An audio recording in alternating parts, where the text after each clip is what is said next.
दर्शकबिन नमस्कार।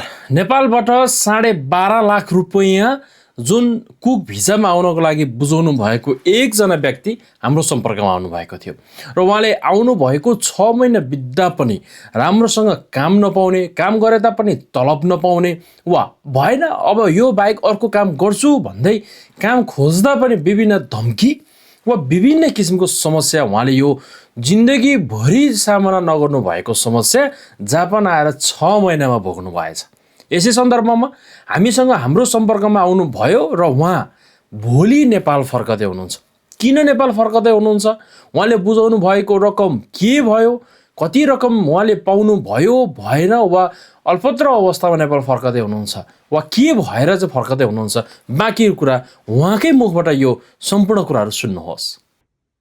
म चाहिँ जापानको ओसाकामा छु। अहिले चाहिँ मेरो नेपाल घर चाहिँ कपिलवस्तु हो, पुरानो चाहिँ अराखाँची, अनि अहिले हालचाल कपिलवस्तु आएको।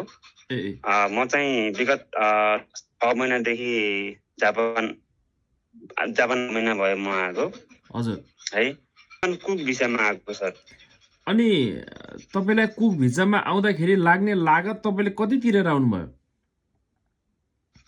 लागत मैले तपाईलाई नेट बुझाएको चाहिँ मैले साउला नेट बुझाएको 12 लाख। कति भन्नुभयो? 12,50,000। 12,50,000 तपाईँ जापान कुक भिजामा आउँदाखेरि साउलाई बुझाउनु भएको पैसा हो। अनि तपाईलाई जापान आइकन अहिले तपाईँ वास्तवमै पीडित हुनुभएको चाहिँ के कारणले? तपाईलाई जापान लिएर आइकन उहाँले काम दिनु भएन कि वा काम गर्दाखेरि पनि तलब उहाँले दिनु भएन कि खास के चाहिँ समस्या पर्यो र तपाईँ आज हाम्रो सम्पर्कमा आउनुभयो? समस्या कसरी भयो भन्दाखेरि सर 12.5 लाख रुपियाँ मैले पैसा बुझाएको है। 12,50,000 पैसा बुझाएँ म। अनि उहाँले काम पनि दिनु भएन। त्यसपछि तपाईँको त्यहाँ काम गर्न पाएन, काम पनि दिनु भएन। अनि ल्याएपछि यहाँ चाहिँ अन्त 2-4 महिना 1-2 महिना मैले अन्त काम खोजेर चाहिँ अन्त मैले काम गरेँ। त्यसपछि त्यहाँबाट पनि के भयो भन्दाखेरि अनि त्यहाँ काम छैन, अब चाहिँ कम्पनी बन्द भयो, अब चाहिँ अन्त काम खोज्नुहोस् भन्नु। त्यसपछि धेरै ठाउँमा खोजेँ सर है। अनि कुनै पनि काम पाइएन, कुनै पनि ठाउँमा काम चाहिँ छ भनेर कसैले पनि भनेर कुनै पनि काम चाहिँ नपाइसकेपछि मैले धेरै रिक्वेस्ट गरेँ है। अनि उहाँहरूलाई पनि धेरै रिक्वेस्ट गरेँ। अनि चाहिँ घर जान्छु, मलाई चाहिँ साह्रै गाह्रो भयो, घर जान्छु भन्दाखेरि एकदमै उहाँहरूले चाहिँ मतलब त्यो चाहिँ वास्ता नगरिदिने, मतलब नगरिदिने गर्नुभयो। त्यसपछि म कसरी चाहिँ यो जाल जेलबाट म कसरी मुक्त हुन सक्छु भनेर चाहिँ तपाईँको जुन मिडिया, तपाईँको त्यो सबै त्यो क्षेत्रलाई मैले धेरैचोटि खोजेर पछि म चाहिँ हजुरसँगको सम्पर्कमा आइपुगेँ सर। र आजको दिनमा तपाईँले बुझाउनु भएको रकमबाट कति रकम फिर्ता पाउनुभयो? मैले बुझाएको रकमबाट 4 लाख रुपियाँ फिर्ता आइसक्यो। 4 लाख रुपियाँ तपाईँले फिर्ता पाउनुभयो। यो हुँदै गर्दाखेरि तपाईँ भोलि शुक्रबार चाहिँ नेपाल फर्कदै हुनुहुन्छ।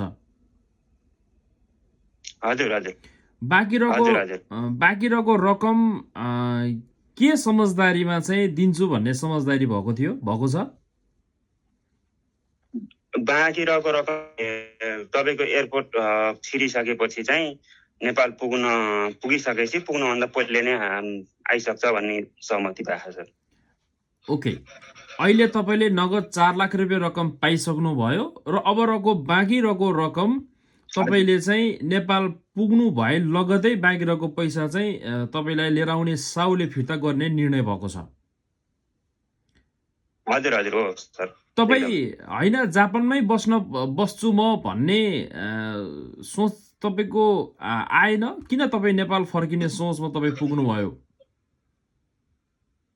होइन सर, म जापान मैले अन्तिम निर्णय मेरो के निर्णय भयो भन्दाखेरि म चाहिँ जापान बस्न सक्दैन यहाँ भन्दा चाहिँ मेरो अन्तिम निर्णय चाहिँ म नेपालै फर्किन्छु भन्ने निर्णय गरेको सर।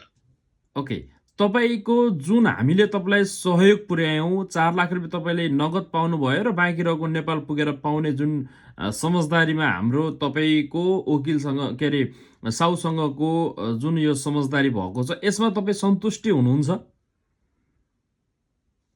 सन्तुष्टि छु सर, एकदमै सन्तुष्टि छु। मलाई यो विषयमा एकदम कुनै आपत्ति छैन। हस्, नेपालबाट आउने अब कुक भिजामा आउन लाग्नु भएको अरू नेपाली दाजुभाइ दिदीबहिनीहरूलाई के सन्देश दिन चाहनुहुन्छ?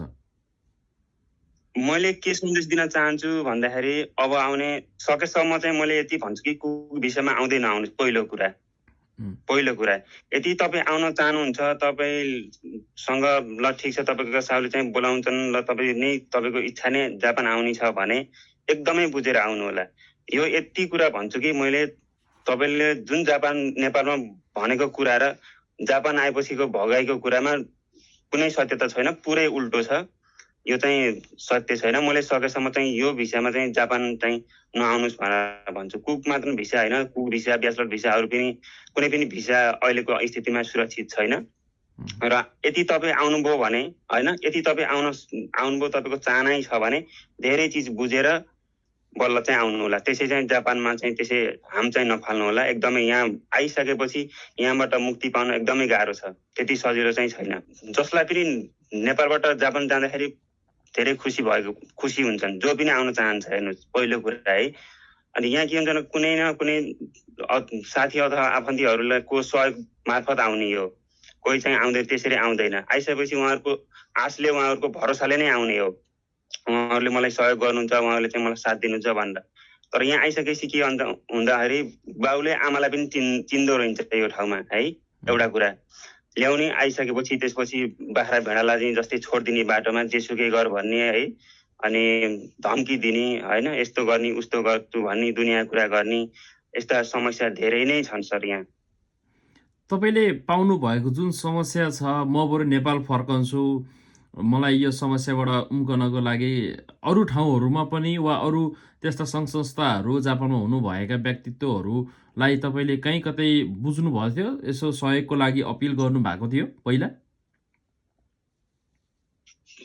सहयोगको लागि मैले अपिल चाहिँ मैले फर्स्ट भनेको तपाईँहरूको टिमको लागि नै गरेको। मैले अरूसँग चाहिँ मैले सहयोगको लागि मैले यो चाहिँ म कुरा गरेन। मैले लास्ट एउटा विकल्प, यदि तपाईँहरूसँग नि सम्पर्क भएन, कुनै माध्यमबाट तपाईँहरूसँग सम्पर्क भएन भने एनआरएनको अध्यक्षसँग पनि कुरा गर्न सक्छु भनेर उहाँको नम्बर पनि मैले धेरै ठाउँमा खोजेँ, तर पत्ता लगाउन सकेन है।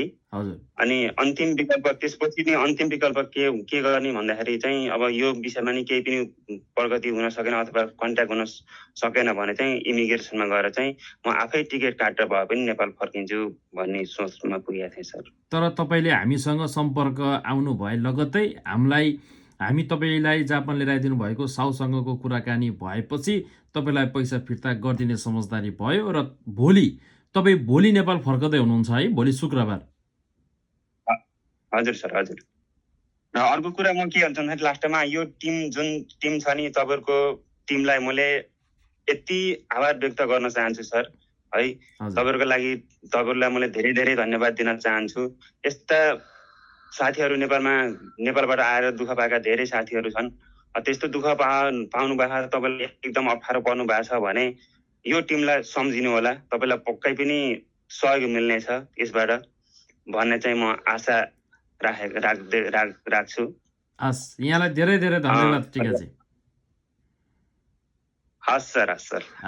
हो दर्शकबिन, हामीले सानो सानो कुरामा ख्याल नगर्दा वा बुझ्न पर्ने कुराहरूमा हाम्रो कमजोरी हुन पुग्दा जापानमा आएर हामीलाई नेपालबाट आउँदाखेरि न भाषा, न चिन जानेको आफ्नो आफन्त साथीभाइ, न कहीँ गएर भनौँ कोही चिनेको, यहाँ आएर तपाईँलाई यति धेरै अप्ठ्यारो र आपत अवस्थामा पुर्याइदिन्छन्, तपाईँले सोच्नु पनि भएको हुँदैन। अघि उहाँले बताउनु भए जस्तै नेपालबाट विभिन्न कुराहरूको प्रलोभनमा पारिन्छ र जापानमा आएर केही पनि हुँदैन। त्यो मध्येको म पनि एक हुँ, जसले जापान आएको 6 महिना नबित्दै अबको दिन मेरो अगाडि म बढ्न सक्दिनँ। बरु म मेरो बाँकी रहेको रकम जति उठ्छ वा जति उठाइदिन सक्नुहुन्छ उठाइदिनुहोस्, म नेपाल फर्किन चाहन्छु भन्दै हाम्रो सम्पर्कमा आउनुभएको लगभग हप्ता दिनमा नै उहाँको पैसा करिबन 4 लाख रुपियाँ नगद र बाँकी रहेको रकम नेपाल पुगिसकेपछि दिने समझदारीमा उहाँ चाहिँ भोलि नेपाल फर्कदै हुनुहुन्छ, भोलि शुक्रबार। जसकारण तपाईँहरू पनि नेपालबाट अब कुक भिजा वा जुनसुकै भिजामा आउँदै हुनुहुन्छ भने पनि जापानको नियम कानुन अहिलेको अवस्थामा कस्तो छ, तपाईँ आउन लाग्नु भएको भिजा, जुन सम्बन्धी भिजामा तपाईँ आउँदै हुनुहुन्छ त्यो सम्बन्धी जापानमा के कस्ता कुराहरू छन्, सबै कुराहरू बुझेर मात्रै जापान आउने निर्णय तय गर्नुहोस्। होइन भने तपाईँ पनि यस्तै किसिमको समस्यामा नपर्ला भन्न सकिँदैन। जसकारण हाम्रो आफ्नो आफन्त दाजुभाइ कोही पनि मान्छे जापान आउँदै हुनुहुन्छ भने यो भिडियो उहाँहरूलाई सेयर गरेर नछुटाइदिनुहोस्, ताकि उहाँहरू पनि जापानमा आएर टाउकोमा हात समातेर बस्नु बाहेक अरू विकल्प नहुन सक्छ। सबैजनालाई भन्दिनँ म, तर कोही त्यस्ता 1-2जनालाई मात्र भनेको जस्तो भएको छ भने अधिकांश बढी सङ्ख्यामा चाहिँ जापानमा आएर पर्नुसम्म आपद विपदमा पर्नु भएको छ। हो, तपाईँहरूलाई घरमा भन्न नसक्नु भएको होला, तर जापानमा आएर भनिन्छ नि, जिन्दगीमा नसिकेको कुरा, नदेखेको कुरा र नभोगेको कुरा जापानले सिकाइदिन्छ। त्यही हुन्छ। बेलैमा सचेत हौँ, बेलैमा हाम्रा आफन्तलाई सचेत गराउँ। यो भिडियोलाई जति सक्दो सेयर गर्न नछुटाइदिनु होला भन्दै फेरि पनि तपाईँ सबैजनालाई जापान आउनु अघि 10 पटक सोच्नुहोस्। धन्यवाद।